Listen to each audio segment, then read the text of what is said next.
Medical education department है उसकी ACS doctor Sumita Mishra ji, director general doctor Saket ji, chairman police housing corporation Shri R C. Mishra ji, हमारी vice chancellor PGI Rohtak doctor Anita Saxena ji, Kalpana Chawla medical college के director doctor Garg ji, Khanpur medical college director doctor Dureja ji, स्वास्थ्य विभाग के सभी हमारे कर्मचारी अधिकारीगण, डॉक्टर लोचब जी भी आए हैं।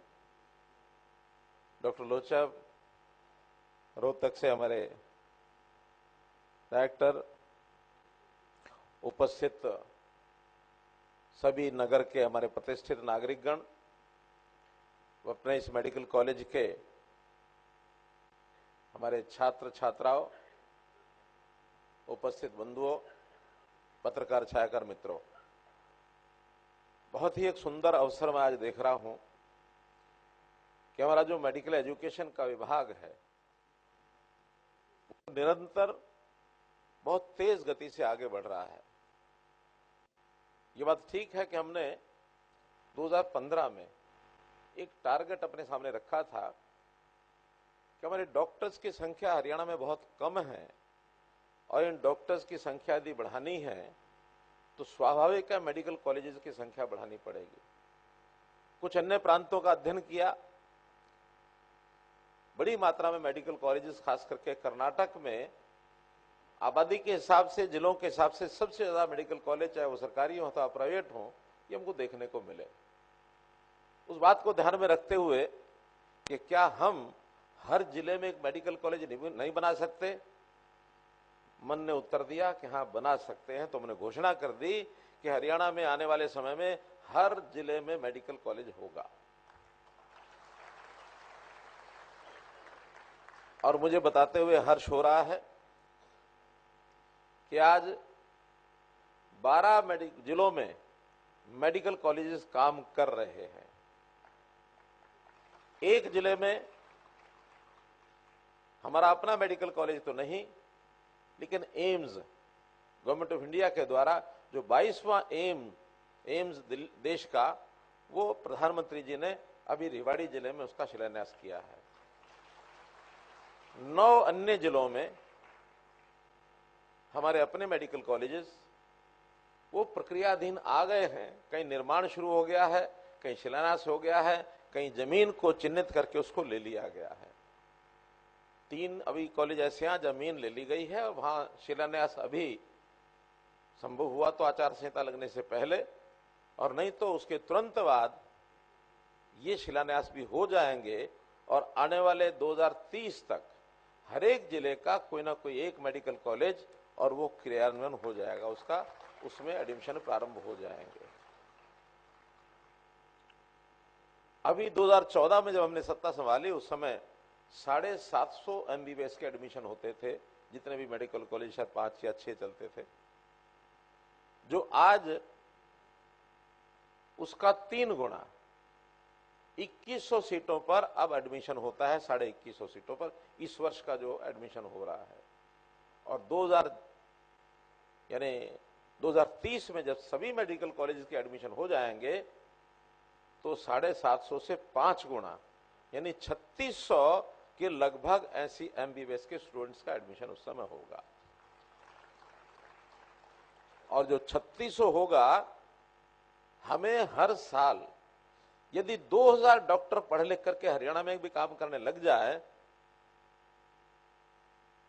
तो हमें आज की आवश्यकता लगभग 28,000 डॉक्टर्स की है। उस समय तक हो सकता है ये आवश्यकता 35,000 40,000 डॉक्टर की भी हो सकती है। ऑन एवरेज अगर एक डॉक्टर 20 से 25 साल भी काम करे तो 2000 डॉक्टर के हिसाब से 40,000 डॉक्टर्स हमारे अपने हरियाणा में जो डॉक्टर बनते हैं उनसे हरियाणा का गांव गांव तक की चिकित्सा ये हमारे काबू में होगी। हर गांव गांव में 6,500 गांव हैं, हर गांव में एक, बड़े गांव में 2, बाकी शहरों में और ज्यादा, जहां बड़े हॉस्पिटल में उससे थोड़ा ज्यादा, मेडिकल कॉलेज में भी डॉक्टर्स होंगे। तो ऐसे सब डॉक्टर्स के द्वारा हम हर अपने इस ग्रामीण क्षेत्र का है क्या, यानी प्रदेश का हर नागरिक जिस भी प्रकार की सुविधाएं हम स्वास्थ्य विभाग में दे सकते हैं, वो स्वास्थ्य विभाग की सुविधाएं देने के लिए हमारा इंफ्रास्ट्रक्चर तैयार हो जाएगा। अभी संजय जी ने जैसे ध्यान कराया कि देश में आयुष्मान भारत की जो योजना चली, प्रधानमंत्री जी ने चलाई, वो पहले बीपीएल परिवारों की थी। बीपीएल परिवार यानी देश भर के अंदर जिनकी इनकम साल में 1,20,000 रुपए तक सीमित है, महीने की 10,000 रुपए तक सीमित है, उनके लिए वो फ्री 5 लाख रुपए का बीमा, जीवन बीमा योजना बनाई प्रधानमंत्री जी ने। हेल्थ की बीमा, जीवन बीमा नहीं, हेल्थ इंश्योरेंस। तो इस हेल्थ इंश्योरेंस का 5 लाख रुपए तक का कवर उनको दिया गया। हमें विचार आया कि ये संख्या बहुत कम है हरियाणा में, हमने उस सीमा को बढ़ा करके तुरंत 1,80,000 कर दिया। जो 15 लाख परिवारों तक का कवर केंद्रीय योजना से था, हमारा वो बढ़ करके 29 लाख परिवार तक हो गया।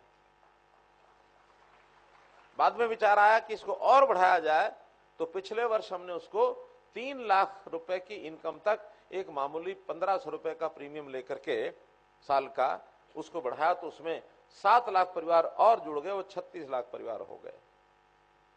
फिर भी डिमांड आई लोगों की कि थोड़ा पैसा और बढ़ा दीजिए, चाहे प्रीमियम बढ़ा करके सबको कवर करें। डिमांड तो सबकी नहीं थी, 6 लाख तक थी, फिर 10 लाख तक आई। इस बजट को बनाते समय विचार किया कि बार बार 6 लाख 10 लाख इसको क्यों, जो प्रीमियम बनता है जो लेकर के कंसेशनल रेट पर हम क्यों नहीं सबको कवर कर लें। तो कल ही बजट में घोषणा हमने कर दी कि 6 लाख तक 3 से 6 4,000 रुपया और 6 से ऊपर 5,000 रुपया कोई भी परिवार, कोई भी व्यक्ति प्रदेश का इस कवर में आना चाहता है तो यूनिवर्सल हेल्थ इंश्योरेंस, ये Haryana is the first state to cover all the citizen, all the families of the state. 5,000 रुपया कोई ज्यादा नहीं होता है, रिस्क को हमने कवर करना है। मैं कई बार पूछता हूं कि बताइए इसका लाभ कौन कौन लेना चाहता है। कुछ लोग अनजाने में हाथ खड़ा कर देते हैं।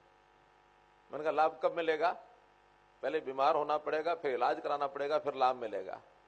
आप चाहते हो कि नहीं? नहीं, हम नहीं चाहते, हम नहीं चाहते। हम 5,000 रुपए भर के रिस्क तो कवर कर लेंगे। रिस्क इसलिए कवर करना पड़ता है कि कहीं ऐसा हो गया तो खर्च बहुत ज्यादा होगा। अगर नहीं कुछ होता और 5,000 रुपए में अगर हमारा रिस्क कवर होता तो कोई नहीं, 5,000 रुपया साल का एक फीस दे देंगे। लोग समझते हैं इस बात को। मैं चाहता हूं किसी को आवश्यकता न पड़े, लेकिन फिर भी इस रिस्क को कवर करने के लिए 4,000 रुपया या 1,500 रुपया या 5,000 रुपया आज के युग में बड़ा नहीं है।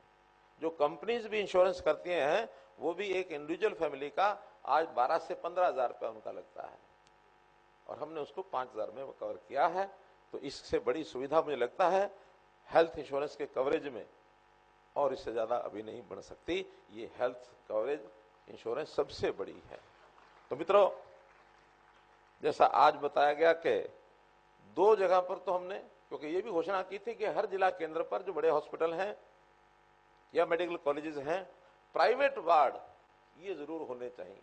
बहुत कम है, कहीं 2-4 जगह 5 कमरे 4 कमरे हैं, लेकिन बड़ी संख्या में प्राइवेट वार्ड की भी आज आवश्यकता लोगों को रहती है। लोगों के पास साधन है, पैसा है, खर्च करना चाहते हैं, लेकिन प्राइवेट वार्ड के नाते से सब प्राइवेट हॉस्पिटल में जाके इलाज कराते हैं।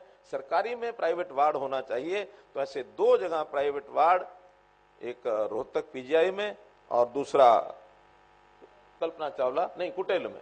कुटेल की जो अपनी यूनिवर्सिटी बन रही है, पंडित दीनदयाल उपाध्याय आयुर्विज्ञान जो विश्वविद्यालय है, वहां भी एक प्राइवेट वार्ड। तो ऐसे 2 जगह के प्राइवेट वार्ड का शिलान्यास किया गया है। और ऐसे ही कल्पना चावला ये जो अपना मेडिकल कॉलेज है, इसका 2nd फेज इसका आज शिलान्यास हुआ है ताकि और इसका विस्तार हो सके। और इसी प्रकार खानपुर मेडिकल कॉलेज का फेज 3 उसका भी आज शिलान्यास किया है। और सफीदों में नर्सिंग कॉलेज सफीदों का भी कुछ वर्ष पहले उसकी घोषणा की थी। आज उसका भी शिलान्यास किया है। तो ऐसे 5 बड़े प्रोजेक्ट हेल्थ केयर को लेकर के, मेडिकल एजुकेशन को लेकर के, जिसकी कुल कीमत 821 करोड़ रुपया है, इसका शिलान्यास किया गया है। इसके लिए आपको बहुत बहुत बधाई, बहुत बहुत शुभकामनाएं। इस क्षेत्र के अंदर समय समय पर बड़ी बड़ी योजनाएं एक साथ हमने पहले भी की हैं। अभी यमुनानगर में मई 2023 में 46 संस्थान, उनका उद्घाटन एक साथ किया था। उसका भी 229 करोड़ रुपए की लागत आई थी। एक साथ बहुत सी व्यवस्थाएं वहां दी गई थी। इस बार हमने बजट भी, कल ही जो बजट की घोषणा की है, स्वास्थ्य के नाते से 24% की बढ़ोतरी करके, और ये 9,500 करोड़ रुपए का बजट पहली बार इस बार किया है, ताकि हमारे इलाज के नाते से इन व्यवस्थाओं में, चाहे मेडिकल एजुकेशन हो, चाहे हेल्थ हो, इसमें किसी प्रकार की कमी न रहे, इसके ऊपर हम लगातार काम कर रहे हैं। हरियाणा में एक योजना और हमने शुरू की, निरोगी योजना। आयुष्मान तो है, जब बीमार हो जाए इलाज के लिए व्यक्ति संस्थान में, हॉस्पिटल में जाता है, इलाज होता है, उसका खर्च उसको नहीं करना पड़ता 5 लाख रुपए तक। लेकिन निरोगी योजना यह है कि एक ठीक ठाक आदमी, स्वस्थ आदमी अपना काम सामान्य कर रहा है, उसके कुछ टेस्ट कर लिए जाए, और टेस्ट करने के बाद पता तो लगे कि कहीं इसको कोई प्रारंभिक बीमारी हो तो नहीं गई। कई बार व्यक्ति लापरवाही या उसको जानकारी नहीं होती, इसलिए चलता रहता है, और जब जो बीमारी होती है किसी एक फेज में, ऐसे फेज में पहुंच जाती है, जब शरीर को कष्ट होना शुरू होता है, तब व्यक्ति जाकर के इलाज कराता है।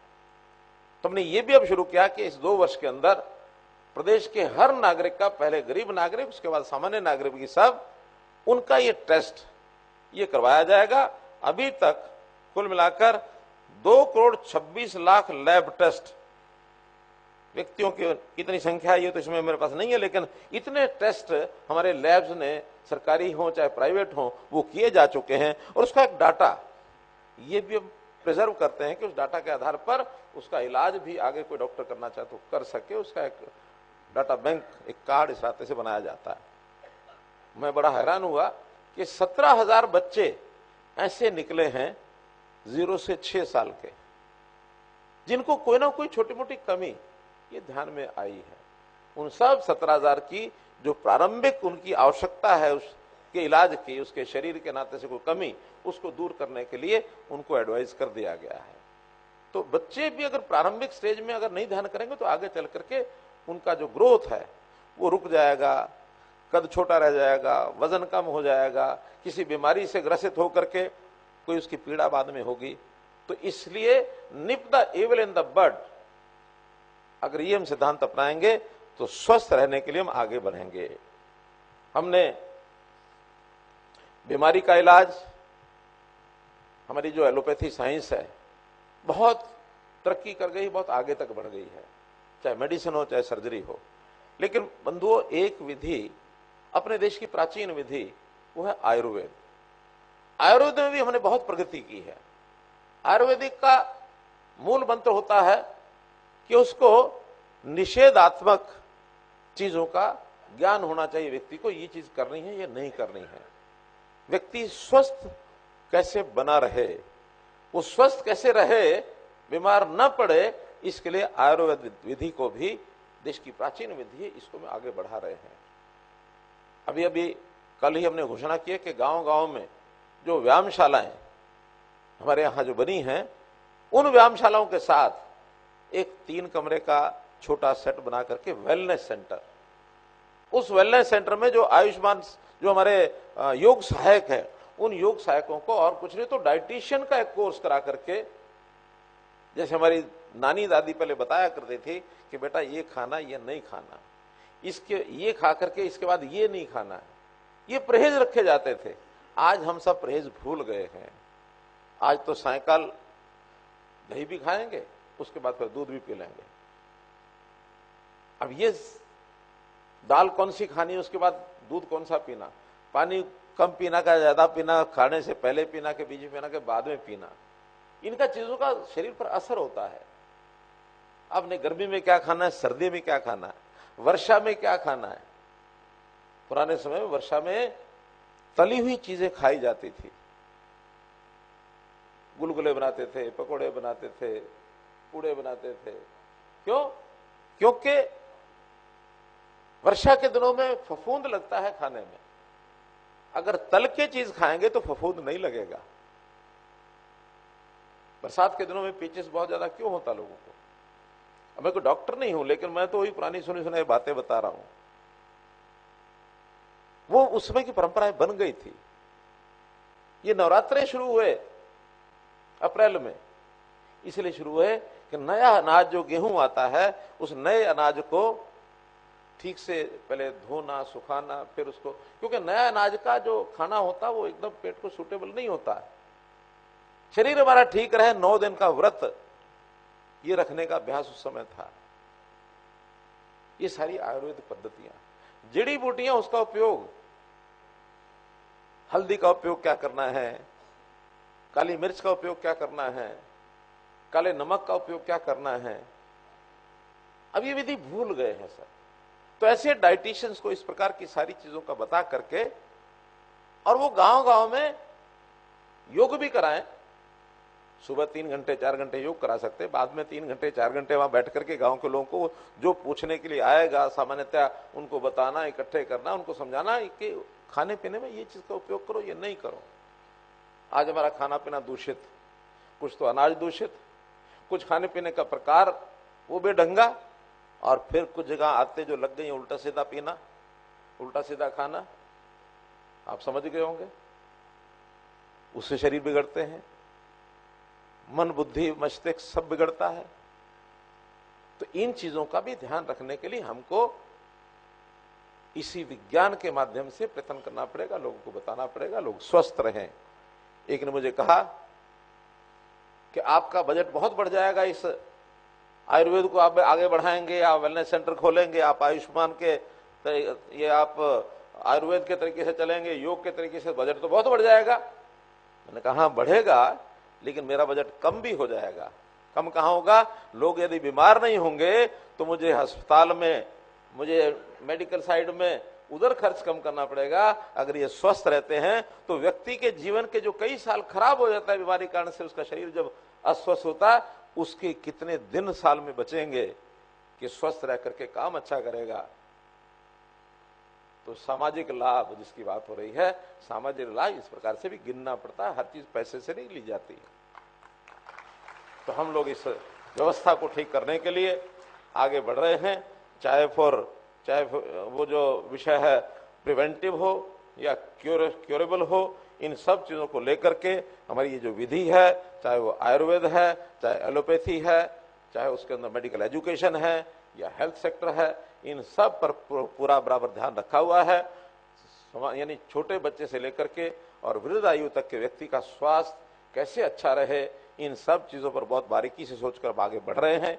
उसी कड़ी में आज के जो 5 प्रोजेक्ट जिसका यहाँ शिलान्यास किया गया है, ये उसको और आगे बढ़ाएगा। इस अवसर पर हमारे खास करके जो मेडिकल स्टूडेंट्स हैं यहाँ, उन सबको बहुत बहुत बधाई, बहुत बहुत शुभकामनाएं। एक बात जो और मेरी टिप्पणी में उसको अच्छे ढंग से कहना चाहूंगा कि हमने पानीपत में जब बेटी बचाओ बेटी पढ़ाओ ये अभियान चलाया था, तो वर्ष उसमें भले ही 2016 आज 7 वर्ष हो गए हैं, लेकिन 7 वर्ष के बाद आज उसके परिणाम को जो देखने को मिल रहे हैं, बहुत से ऐसे कोर्सेज पढ़ाई के अंदर जिनके अंदर आज मैं देखता हूं कि girls have out numbered boys. यानी आज 50% से भी ज्यादा आज लड़कियां, बच्चियां ये उस पढ़ाई में बढ़ गई हैं। और मुझे लगता है कि रोहतक मेडिकल कॉलेज उसका एक उदाहरण है। वहां जो मेडिकल स्टूडेंट्स हैं, लड़कियां 55% हो गई है, 55%। तो वही आज दृश्य में यहां देख रहा हूं।